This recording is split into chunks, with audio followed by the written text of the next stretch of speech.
Olá pessoal, tudo bem? Então vamos continuar nosso curso. Na aula de hoje nós vamos falar de um demonstrativo extremamente importante, que é a demonstração do resultado do exercício, vulgarmente conhecida como DRE, certo? O que é que nós vamos ter aí nesse demonstrativo? Nesse demonstrativo nós vamos confrontar as receitas com as despesas, obedecendo ao regime de competência, e nós vamos apurar o resultado, vamos apurar o resultado econômico, vamos saber se a empresa teve lucro ou teve prejuízo no período, certo? Esse é um demonstrativo obrigatório para todo e qualquer tipo de empresa. Eu falaria, que ele, juntamente com o balanço patrimonial, são os demonstrativos mais importantes aí exigidos, certo? Então o ponto de partida dele vai ser as vendas brutas e nós vamos chegar lá no ponto final, o lucro líquido do exercício, certo? Então, claro, obedecendo aí ao regime de competência, é obrigatório para todo e qualquer tipo de empresa essa demonstração. Aí vamos aqui para a gente ver, como é que ela é feita de forma dedutiva, mas só lembrando, olha só, nós vimos que as despesas, pessoal, as despesas elas são encerradas, para quê? Para a apuração do resultado do exercício, justamente com as receitas. Aí, supondo que você tenha uma despesa de 30 mil, uma receita de 50 mil, quando chegar no final do período, o que é que você vai fazer? Você vai apurar o resultado do exercício. Então, essa despesa ela é trazida para aqui, para o ARI. Essa receita é trazida para aqui, para o ARI. E essa conta de despesa e receita do exercício, ela morre, acaba, a vida dela é curta. Então, pessoal, essas despesas, para você trazer para o ARI, você tem que creditar. É por isso que despesa é sempre debitada, com exceção de se houver erro ou então no encerramento do resultado do exercício. Porque você acredita despesa para debitar quem? ARI, para transferir o saldo da despesa para o ARI. As receitas, elas são sempre creditadas. Uma das exceções é o quê? O encerramento do resultado do exercício, que ela tem que ser debitada para levar seu saldo para o quê? Para o ARI, que é essa apuração do resultado do exercício. Aqui nós apuramos que o resultado do exercício foi um lucro de 20 mil, certo? É isso que vai ser feito na DRE. Mas a DRE ela vai apurar de forma sistemática, Ela vai partir das vendas brutas, nós vamos ter um demonstrativo dedutivo. Você vai deduzindo, até você chegar ao lucro líquido do exercício. Perfeito, Silvio. Então vamos lá, me diz aí como é que vai ser essa DRE mesmo. Então, a demonstração do resultado do exercício, o ponto de partida dela vai ser as vendas brutas, ou então o que? A receita bruta de serviços, porque pode ser que a empresa venda mercadoria ou que ela preste serviços. Vendas brutas, aí nós vamos ter as deduções das vendas brutas para chegarmos às vendas líquidas. Quais são? Vamos lá. Devolução, qual mais? Desconto incondicional. Nós vamos ter os abatimentos e os tributos incidentes sobre vendas ou sobre operações de serviços, certo? Beleza. Quais são aí as pegadinhas que normalmente as bancas fazem, Colocar desconto condicional. Qual é a diferença de desconto incondicional para o condicional? O incondicional ele é dado no momento da venda. Pode ser por uma quantidade grande que o cliente vai comprar, pode ser por ele pagar em dia, tudo certinho. Ele tem aí esse desconto incondicional, que é diferentemente do desconto condicional. É aquele que é condicionado a uma antecipação de pagamento. Aquele desconto condicional é uma despesa financeira. Esse incondicional é dedução das vendas brutas para a gente chegar às vendas líquidas. Ah, Silvio, e por exemplo, se foi dado um desconto, por a compra ter sido feita à vista, aquele desconto é condicional ou incondicional? Pense aí, pela compra ter sido à vista. É um desconto incondicional. Ele não está condicionado a nenhum evento futuro. Hoje ele foi dado no momento da venda, é incondicional. Para você não ficar pensando que desconto condicional é todo aquele relativo a pagamento. Não. Se o pagamento foi dado desconto pelo pagamento ter sido efetuado à vista, é incondicional. Ele não está condicionado a nenhum fato futuro. Certo? Beleza. Aí nós temos os abatimentos, Os abatimentos são posteriores à venda, para evitar que seja feito o quê? A devolução. E concede-se um abatimento. O abatimento não vai ter implicação de ordem tributária, certo? Ele não vai deduzir ICMS nem IPI porque não tem circulação de mercadorias. Os tributos incidentes sobre vendas. Quais são os tributos incidentes sobre vendas? Olha, se for venda de mercadoria, nós teremos o quê? O ICMS. Se for prestação de serviços, nós teríamos o ISS. Além desses dois, nós temos mais o quê? O PIS e a COFINS. Esses que são os tributos incidentes sobre operações de vendas ou operações de serviços. Certo? Lembra uma coisa, que devolução, né? Só lembrando, devolução de vendas aí para prova como sinônimo de vendas canceladas, vendas anuladas. Né? Apesar que tecnicamente tem uma diferença. Vendas canceladas, você não chegou nem a levar mercadoria.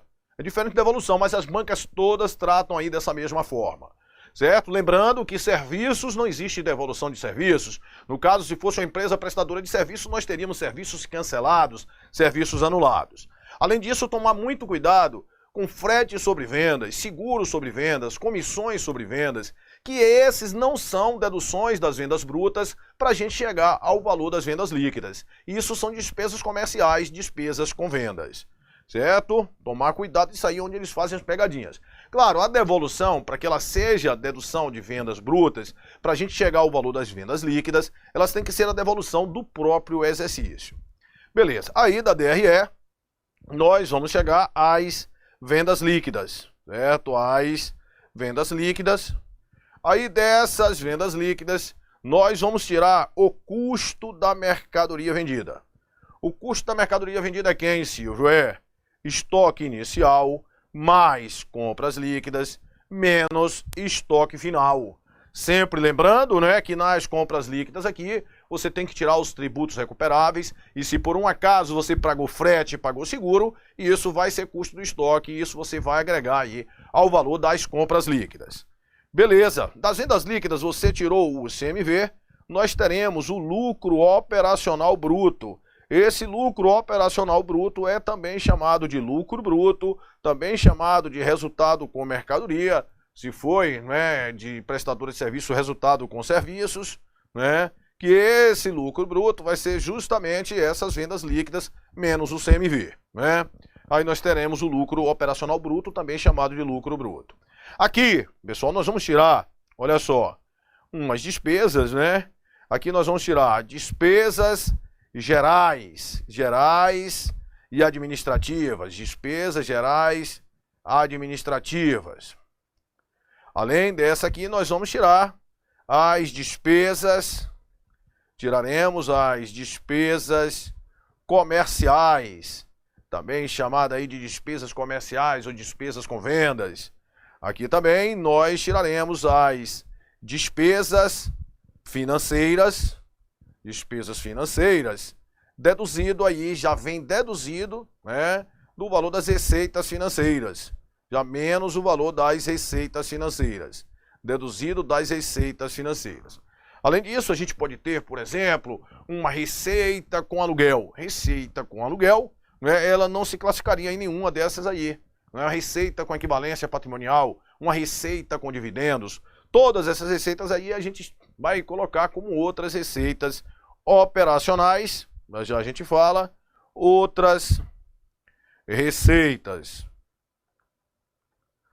operacionais e vamos deduzir de outras despesas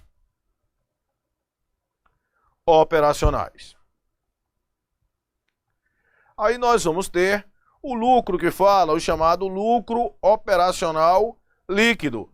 Né? O lucro operacional líquido, diferentemente lá do lucro operacional bruto, é o lucro bruto. O lucro operacional líquido não é o lucro líquido, é o chamado lucro operacional, certo? Lucro operacional. Beleza, perfeito, né? Aí, nós vamos seguir, né, desse lucro operacional para a gente achar aí o resultado do exercício. Só falando, né, que nós vamos mostrar tudo aí, e isso aqui nós estamos elaborando a demonstração do resultado do exercício em conformidade com a lei 6.404 de 76, certo? Com a lei 6.404 aí de 76, que é a lei das SAs. Aí beleza, aí nós temos esse lucro operacional. E depois desse lucro operacional, o lucro operacional líquido, que nós achamos. Aí, pessoal, antigamente, né, era dividido, né, o que era operacional do não operacional. Hoje não tem mais essa segregação. Não existe resultado não operacional na empresa, certo? Não vai existir essa coisa dessa figura de receita não operacional, despesa não operacional, né? Aí a lei foi alterada que tinha isso aí, receita não operacional e despesa não operacional, após esse lucro operacional líquido. E aí se colocou aqui, ó, outras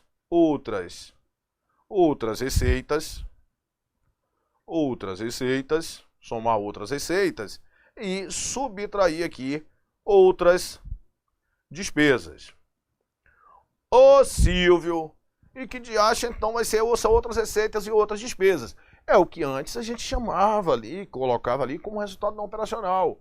Por exemplo, o resultado decorrente daqueles, né, de venda de ativos de longa duração. Por exemplo, vender um imobilizado, vender uma participação societária.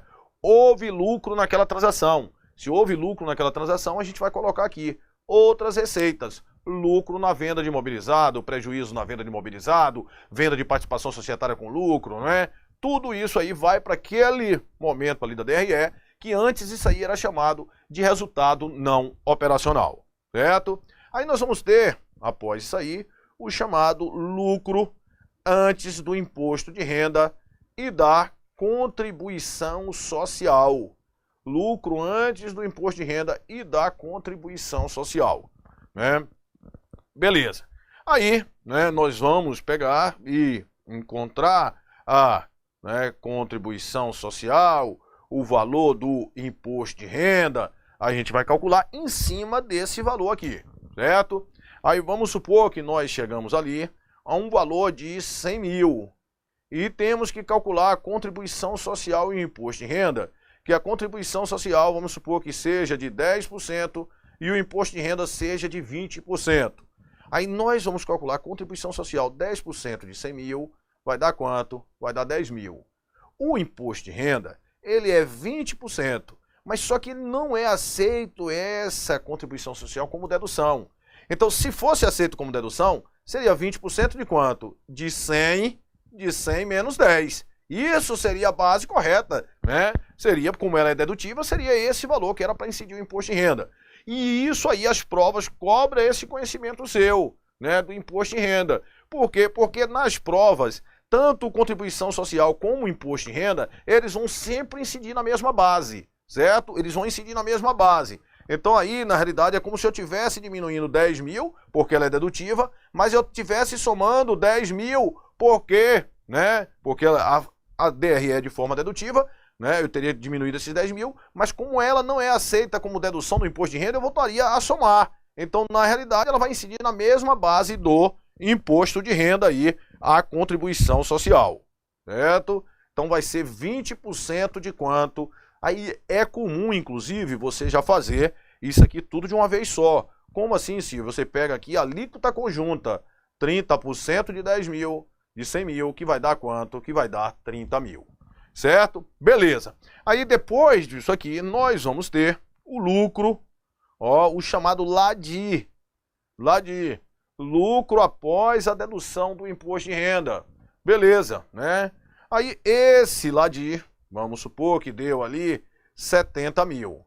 Aí você vai agora calcular as participações no lucro, certo? E quem são os participantes no lucro, Silvio? Isso você tem que saber a ordem.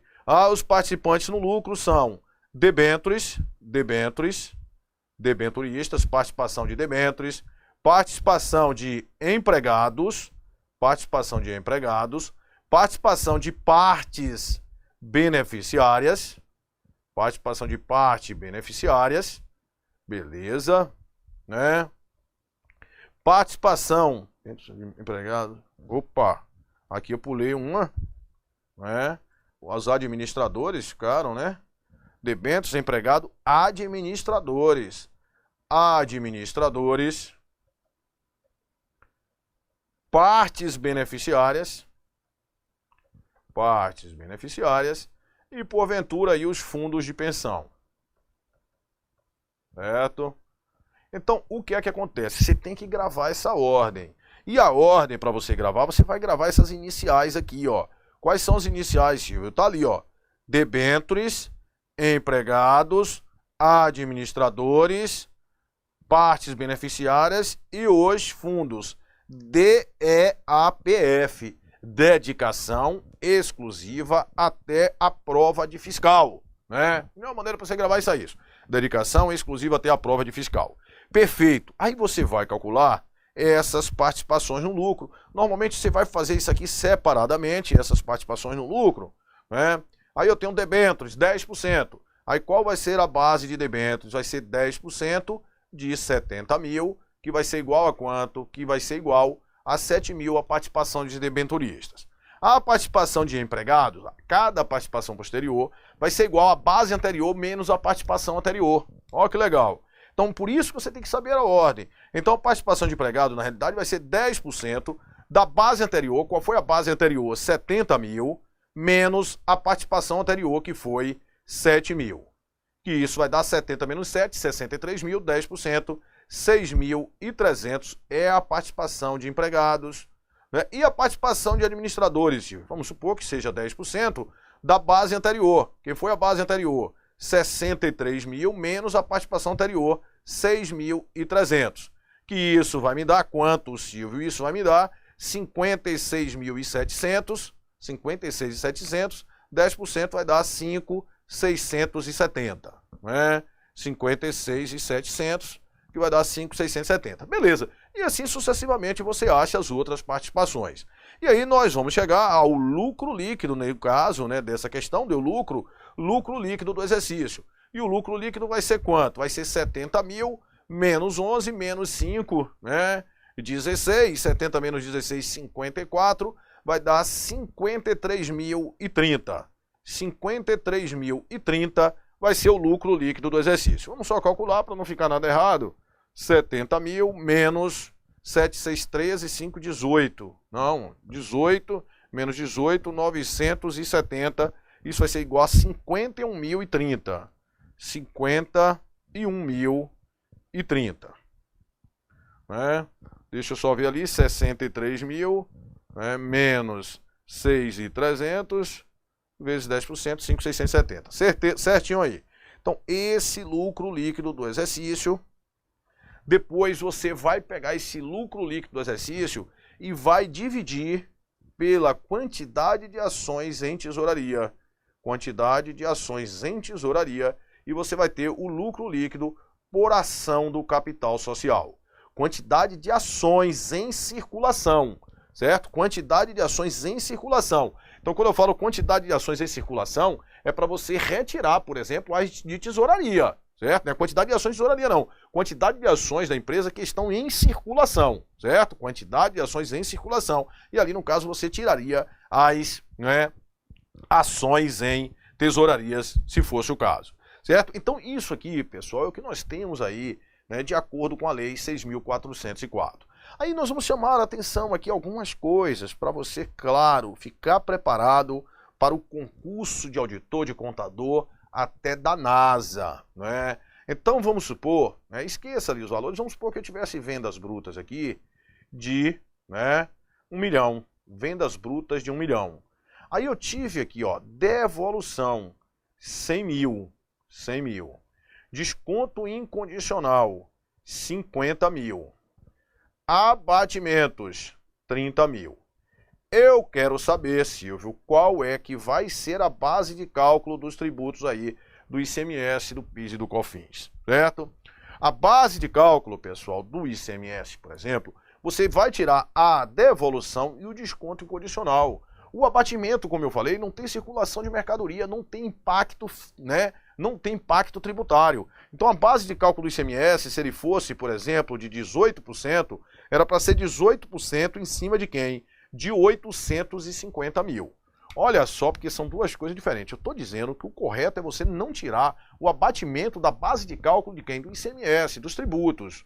Mas que o abatimento você tira de vendas brutas para você achar vendas líquidas, isso é claro. O abatimento é uma das deduções de vendas brutas para a gente chegar às vendas líquidas, certo? Agora, não é correto você tirar porque ele não teve implicações de ordem tributária. Então, o correto é só você tirar lá a devolução e os descontos incondicionais.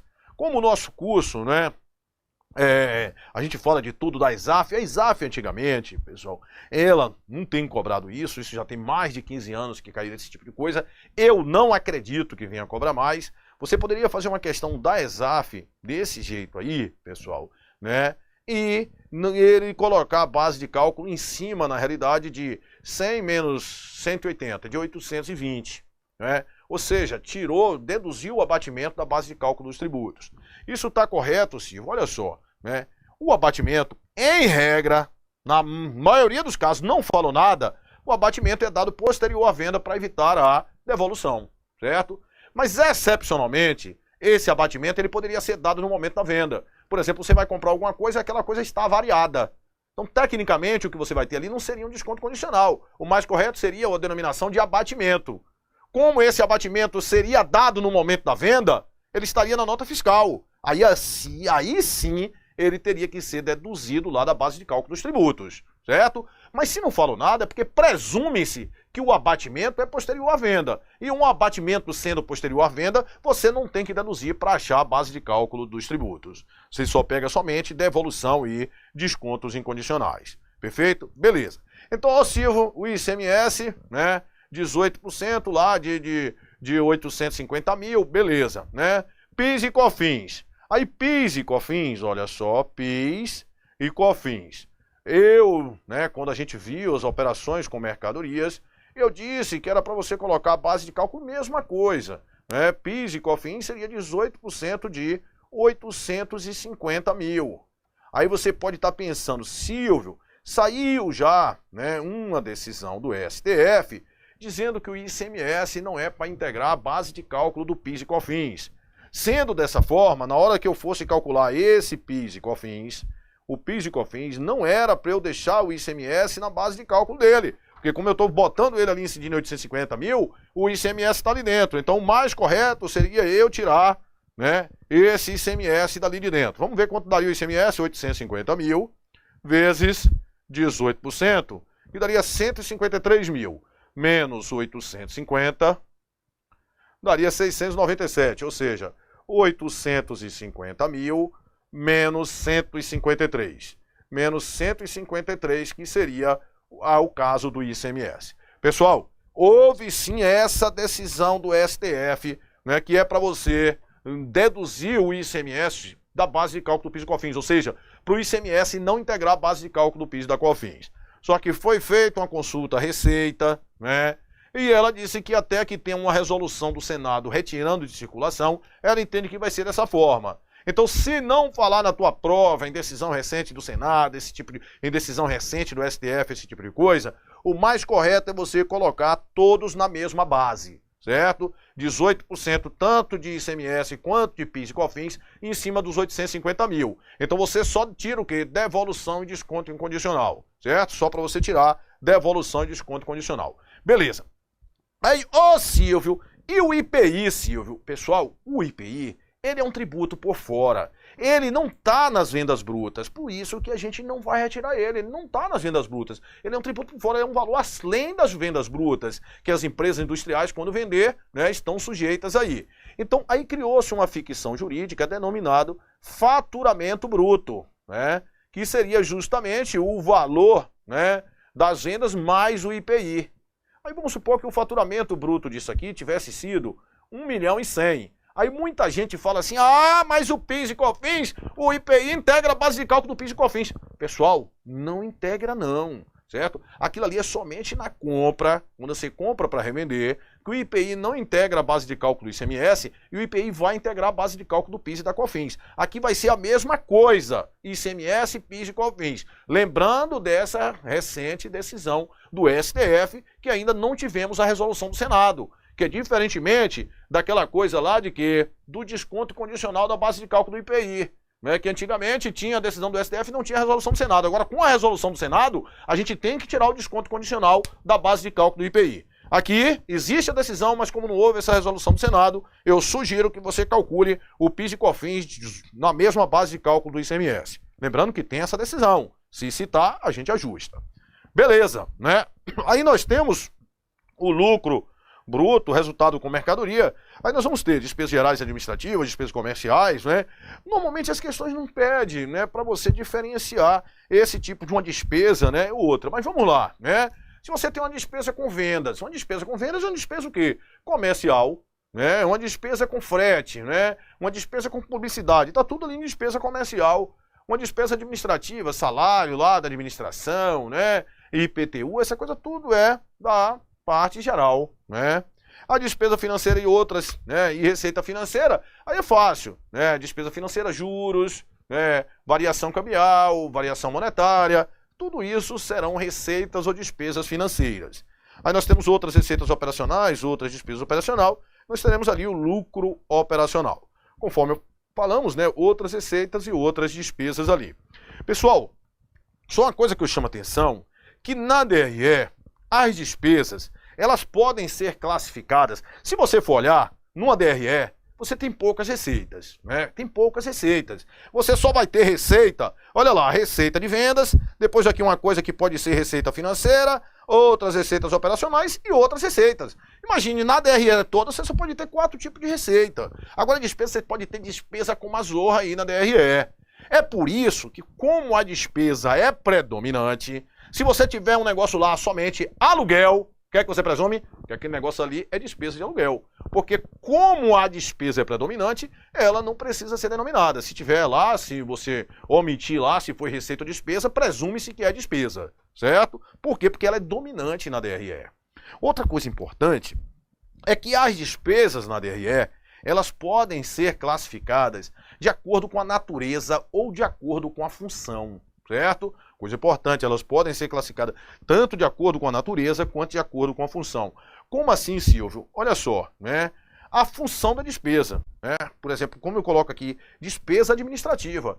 Tudo que tiver função administrativa vai ficar ali dentro, certo? Despesa comercial. Ali dentro vai ter publicidade, frete, tudo que for relativo aí à despesa comercial vai estar ali dentro. Ou seja, as despesas, de acordo com a Lei 6.404, elas são classificadas de acordo com o quê? Com a função. Ô Silvio, como seria elas classificadas de acordo com a natureza? Não havia essa segregação, despesa administrativa, despesa comercial, viria tudo lá assim. Despesa com depreciação, despesa com frete, despesa com seguro, despesa com amortização. Não viria segregado, certo? Viria custo da mercadoria vendida. Custo da mercadoria vendida, quando a gente trata desse jeito aqui, isso aqui é de acordo com o quê? Com a função. Né? É de acordo com a função, certo? Então, beleza, né? Agora, as empresas que optam, no Brasil é de acordo com o quê? No Brasil é de acordo com a função.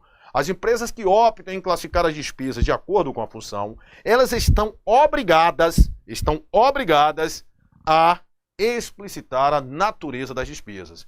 Então, não é somente colocar despesa administrativa e colocar o valor das despesas administrativas, não. Certo? Não é só isso, não. Ali dentro a gente tem que pegar e dizer quais foram as despesas administrativas, a natureza das despesas administrativas, certo? Então quem opta por classificar de acordo com a função não exime a obrigatoriedade de dizer a natureza das despesas, certo? Está obrigado a dizer a natureza das despesas. Aí nós temos aí despesas gerais administrativas, comerciais, financeiras, deduzidas da receita, outras receitas, outras despesas. Temos o lucro operacional. E aqui, depois do lucro operacional líquido, nós vamos ter outras receitas e outras despesas, eu falei, né? Venda com imobilizado. Aqui é uma coisa interessante, pessoal, né? Essas vendas que você tem com mercadoria são as vendas ordinárias da empresa, né? Você vende aquilo ordinariamente, né? Frequentemente você vende aquilo ali. Então, quando é decorrente das vendas ordinárias da empresa, aí você tem lá o valor das vendas, você tem o custo da mercadoria vendida e o lucro. Você segrega tudo, separa tudo. Aqui não.